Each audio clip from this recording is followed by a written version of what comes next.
My favorite book starts, perhaps unsurprisingly, in a mental institution.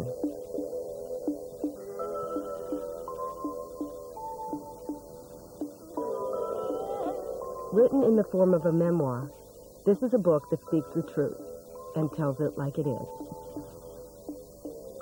If you really want to hear about it, the first thing you'll probably want to know is where I was born, and what my lousy childhood was like, and how my parents were occupied and all before they had me, and all that David Copperfield kind of crap. But I don't feel like going into it if you want to know the truth. I'm not going to tell you my whole goddamn autobiography or anything. I'll just tell you about this madman stuff that happened to me around last Christmas, just before I got pretty run down and had to come out here and take it easy. The Catcher in the Rye by J.D. Salinger tells a story of 48 hours in the life of a fictional 16-year-old. His name was Holden, and he was my hero. Dr. Harrison and Dr. Comfort to B ward. Violent patient needs restraining. Dr. Harrison and Dr. Comfort to B ward.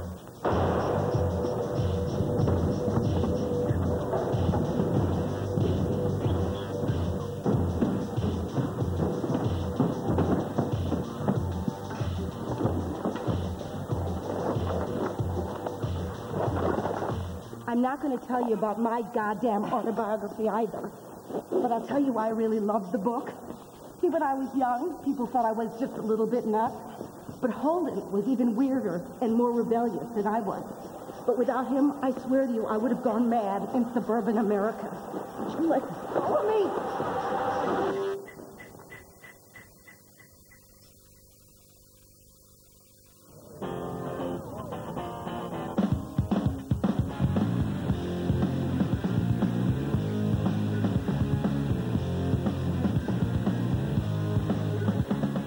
It was here, at Evanston High, that I first read my favorite book. So, this first quarter, we will be studying J.D. Salinger's novel, The Catcher in the Rye. The reaction to the book reveals a great deal about the America I grew up in. Yes, ma'am. Catcher has the dubious distinction of being one of the most frequently taught novels in public high schools and the most frequently censored book across America. That's my country. So what do you think it's all about?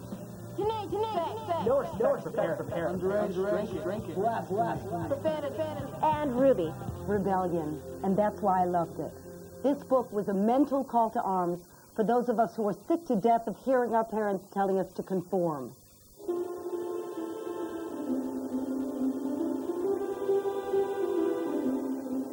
I never lived up to what my parents wanted me to be. Normal, for one thing. They wanted me to be this all-American girl who'd end up a happy, valiant-brained wife who'd wait all day for hubby with a martini in one hand and a batch of cookies for the kids in the other. I would have rather been in a straitjacket.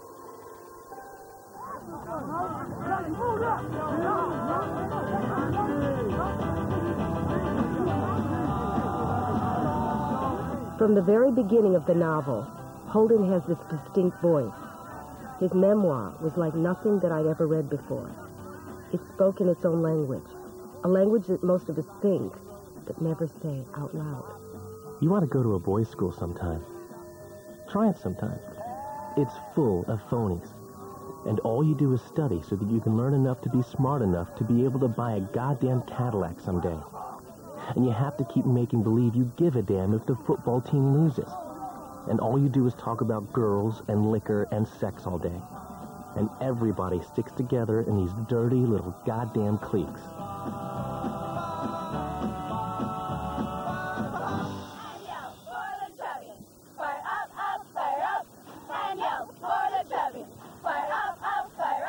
Phoniness is what really gets to Holden. It appears throughout the book, and it represents all that's wrong to him in the world. But it's wrong in everybody's world, isn't it? See, the thing is, I never fit in with the team, and neither did Holden.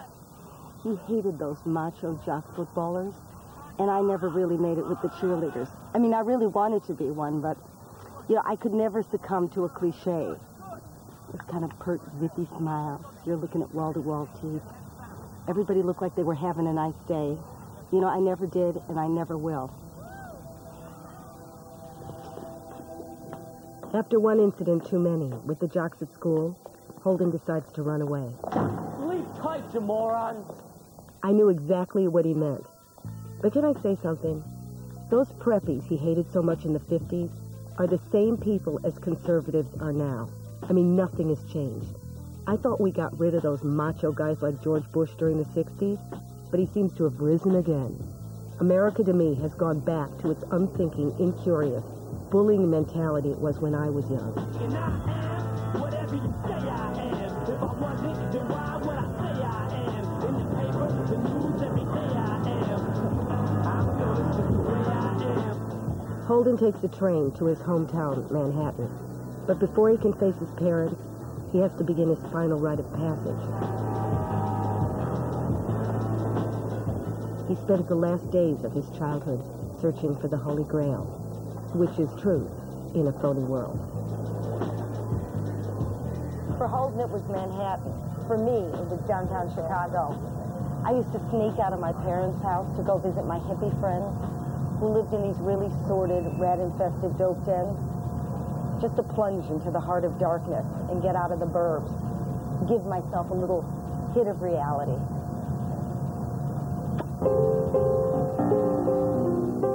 Holden reminds me so much of myself at his age. And when he arrives in New York, he decides to get his own hit of reality at a bar he knows called Ernie's. As soon as he arrives, he declares that the bar is heaving with phonies, and he thinks the owner takes the first prize. Ernie's a terrific snob, and he won't hardly even talk to you unless you're a big shot or celebrity or something. But he can really play the piano. He's so good, he's almost corny, in fact. Don't exactly know what I mean by that, but I mean it. I certainly like to hear him play, but sometimes you feel like turning his goddamn piano over. Holden shows absolutely no respect for figures like Ernie, who's revered in his small little world. No one escapes his scorn. Holden sees right through people's phony facades with this razor-sharp X-ray vision. Pretension is Holden's enemy. And while we're on the topic, I'll tell you what gets me. When you walk into places like this, if you're a nobody, you're treated like dirt. But if you're like really important, the maitre d' will give you, "Oh, monsieur, please let me show you to your table." You know, with his rectum clamped shut in excitement. Like it takes a lot of skill to show you to a table.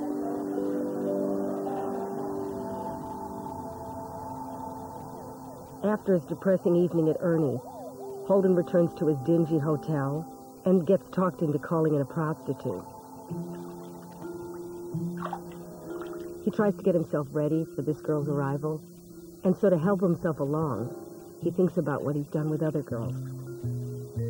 Half the time, if you really want to know the truth, when I'm horsing around with a girl, I have a hell of a lot of trouble just finding what I'm looking for God's sake, if you know what I mean. Take this girl that I just missed having sexual intercourse with. It took me about an hour to just get her goddamn brassiere off. By the time I did get it off, she was about ready to spit in my eye. I remember being really innocent, like Holden, way back, and I really didn't have a clue. I was really scared to admit that I didn't know what went where. I mean, I would come here with guys, and I'd be dressed up in my little miniskirt. But I didn't even know you were supposed to open your legs. I mean, these guys had to use a blowtorch.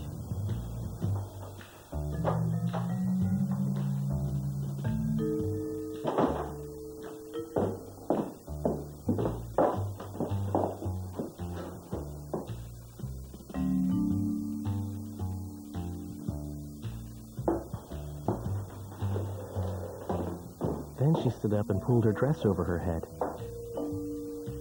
I certainly felt peculiar when she did that. I mean, she did it so sudden and all. I know you're supposed to feel pretty sexy when somebody gets up and pulls their dress over their head, but I didn't.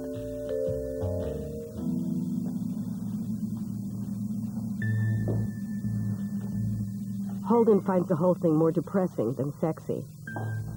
He sends her away with this lame excuse that he's just had an operation on his clavichord. A clavichord is actually an early type of piano. What he means is a clavicle. but she goes anyway.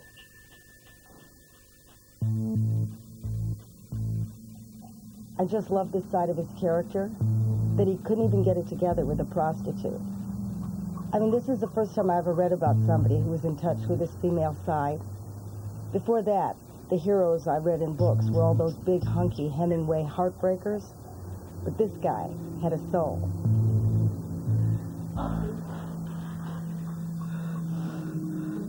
And it's Holden's tormented soul that's the heart of this book. What really underpins his view of the world is the death of his little brother, Allie, from leukemia.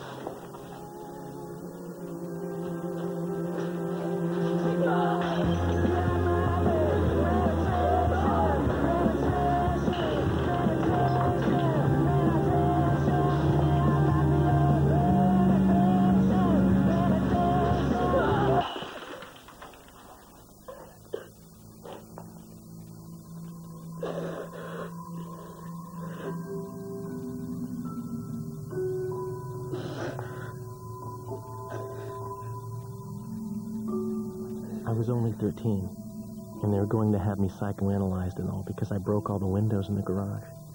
I don't blame them. I really don't. I slept in the garage the night he died, and I broke all the goddamn windows with my fist. Just for the hell of it.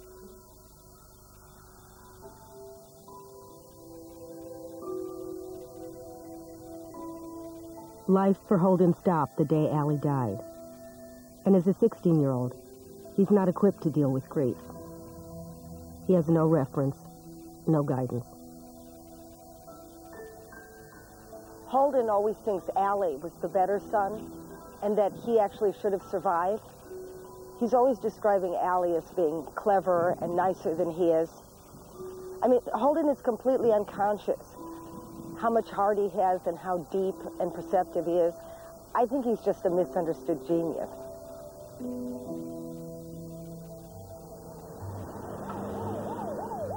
At the end of Holden's first night in Manhattan, he's left emotionally bruised and painfully lonely. His own childhood innocence is seeping away. And after the fiasco with the prostitute, his thoughts turn to the only person left he trusts, his little sister Phoebe. For Holden, Phoebe acts almost like a talisman against the fake adult world.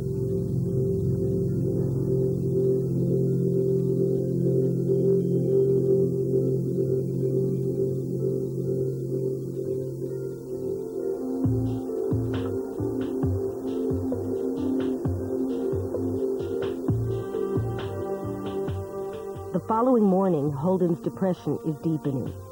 He's at a loss as how to spend his day, and so he tramps the streets aimlessly.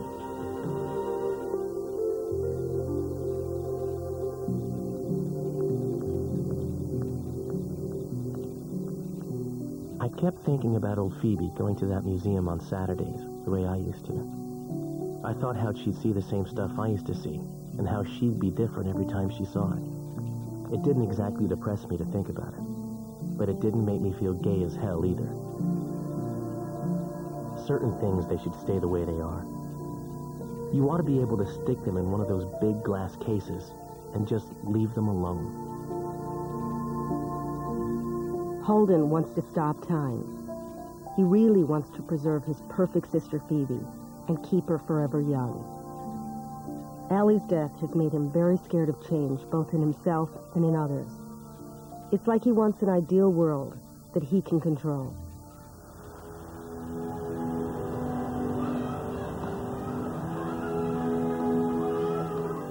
Don't you sometimes wish we could be preserved in time and stay children? You know, I wish I was still that little kid who used to put her ponies to bed every night under a tissue. Or I'd make my turtle get in a bridal dress and I'd make it do wedding vows.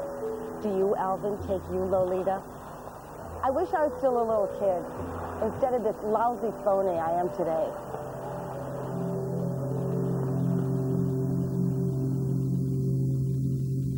Holden's day becomes more and more hideous as he resorts to getting drunk alone in a bar. And nothing is more depressing than that. And then stumbling out into the freezing night. He starts imagining what would happen if he died of pneumonia.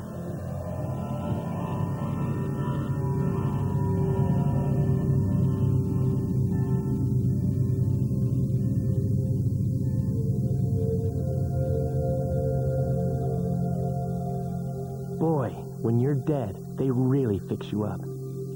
I hope to hell when I do die, somebody has sense enough to just dump me in the river or something. Anything except sticking me in a goddamn cemetery. People coming and putting a bunch of flowers on your stomach on Sunday and all that crap. Who wants flowers when you're dead? Nobody. I know exactly what he means. A little while after my grandmother died, I went to see her gravestone, and I noticed there were 3 plots nearby. So I asked somebody who worked at the cemetery, what are those for? And he said, oh, that's for your family. See, it's your mother, your father, and you in the middle. Well, that throws you. I mean, there's nothing more haunting than thinking about your own funeral. Though why it should bother me, I don't know. I mean, when you're dead, you're dead. Though even dead, I really don't want to be near my parents.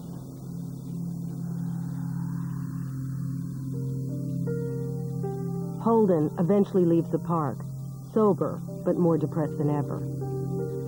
In desperation, he decides to return to the family home and visit his only real friend, his sister Phoebe.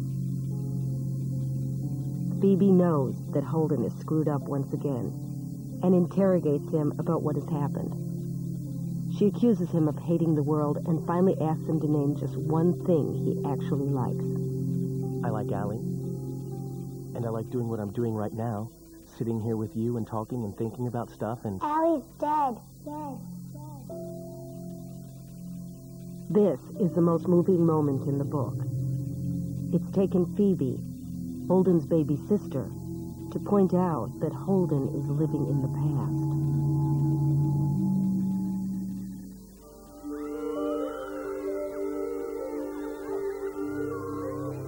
Phoebe makes Holden address the future, but the only role he wants to take on is one of fantasy. I keep picturing all these little kids playing some game in this big field of Ryandall. Thousands of little kids, and nobody's around. Nobody big, I mean, except me. And I'm standing on the edge of some crazy cliff. What I have to do, I have to catch everybody if they start to go over the cliff. I mean, if they're running and they don't look where they're going, I have to come out from somewhere and catch them. That's all I do all day. I'd just be the catcher in the Ryandall. I know it's crazy. That's the only thing I'd really like to be. I know it's crazy. For all his cynicism, at the heart of it, Holden is really an idealist who's trying to save the world. There's something happening here.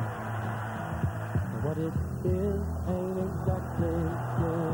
I used to care about saving the world, and I went on all those marches, and I shouted about justice and freedom, and then, I don't know, somewhere along the way, the person who I was back then just got eroded away, and I turned into the person I was rebelling against. You know, back then we were fighting people who were greedy and selfish and tyrannical, all the same people that Holden hated. And now we're back there again. Stop, children, what's that sound? Everybody look what's going down.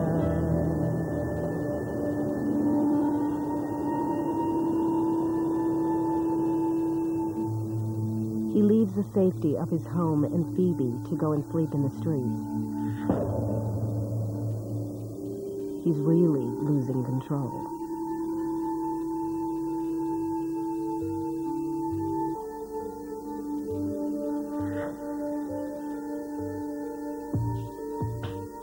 Then all of a sudden, something very spooky started happening. Every time I came to the end of a block, stepped off the goddamn curb, I had this feeling that I'd never get to the other side of the street.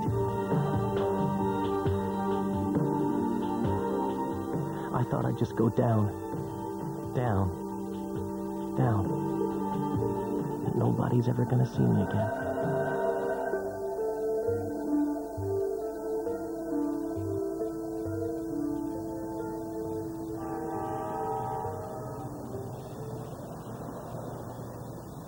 I mean, this is exactly what depression is about. And that's why Salinger's a genius, because he so simply describes this indescribable black hole. I mean, it's that feeling when your head is about to burst because it's so full of these kind of conflicting thoughts from hell that you don't know whether to turn right or left or go forward, because why bother going anywhere at all? I mean, that hopelessness is exactly the dark side of depression, which I once felt. But now I'm on a medication, so I don't feel it anymore. But I did.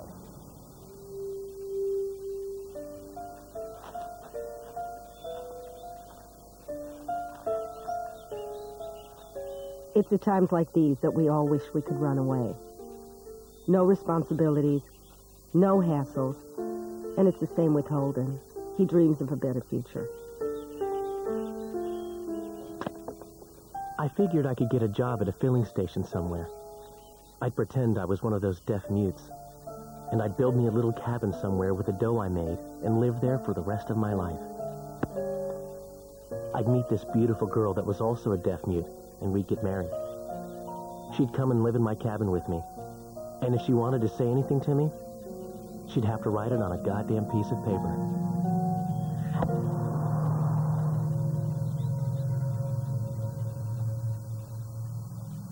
In the book, Holden talks about just getting out of the rat race, you know, because there's too much noise, and he just wants peace and quiet and no more phonies. Well, I mean, this was the original vision of the hippie dream. And that was their vision of euphoria, and my whole generation was obsessed with it. I just wish that in the book, he always talks about finding this log cabin. You know, if he was real, I swear to you, I would have married him. We would have lived happily ever after. I mean, this book was written 50 years ago, and now people are still talking about that the world is dumbing down, and they just want to downsize. This is the new word. You talk about a visionary. In fact, running away to live in the woods is exactly what the author J.D. Salinger did when he moved to Cornish, New Hampshire, and became the world's most famous recluse. He's apparently been writing ever since he disappeared, but refuses to release any of the material into the world. This rare footage is our only glimpse of the great man. Other than that, we know nothing of consequence.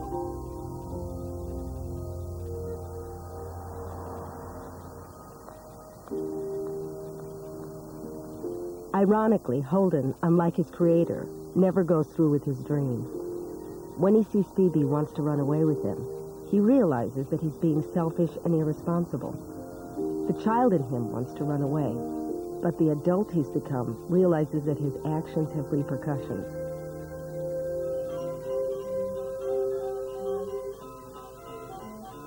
To cheer Phoebe up, Holden decides to take her to a fairground. His journey is about to end. Then the carousel started, and I watched her go around and around. All the kids kept trying to grab for the gold ring, and so was old Phoebe. And I was sort of afraid she'd fall off the goddamn horse. But I didn't say anything or do anything.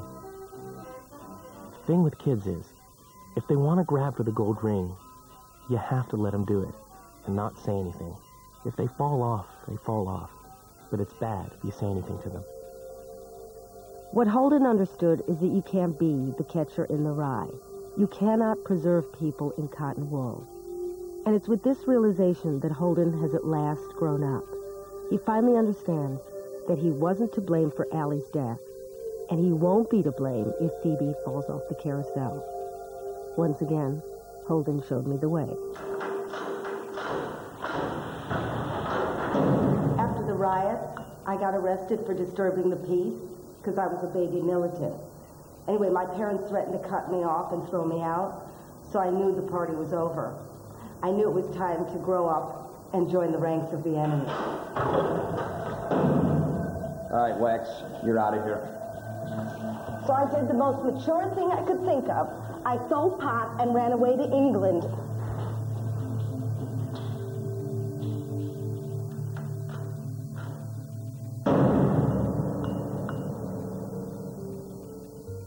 Holden has reached the end of his journey as he watches Phoebe on the carousel.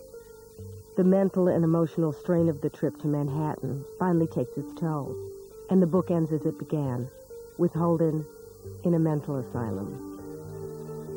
That's all I'm going to tell about. A lot of people, especially this one psychoanalyst guy they have here, keeps asking me if I'm going to apply myself when I go back to school next September. It's such a stupid question, in my opinion. I mean, how do you know what you're going to do till you do it? The answer is you don't. I think I am, but how do I know? I swear it's a stupid question. But this is not an unhappy ending. Holden's been through a traumatic rite of passage, but he has survived.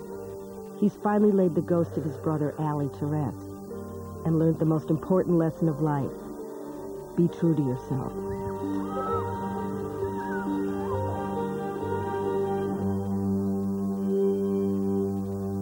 Holden is my hero, and he saved me from a life my parents always dreamt of for me. That I'd be a suburban housewife with a suburban husband and matching kids. You know those people who wonder at the end of their life, did I miss something? Well, because of Holden, I didn't miss anything. And I get to be rebellious, even at this age. Pick up this book and save yourself. It's never too late. Well, Holden Caulfield would be in his late 60s by now. Would he have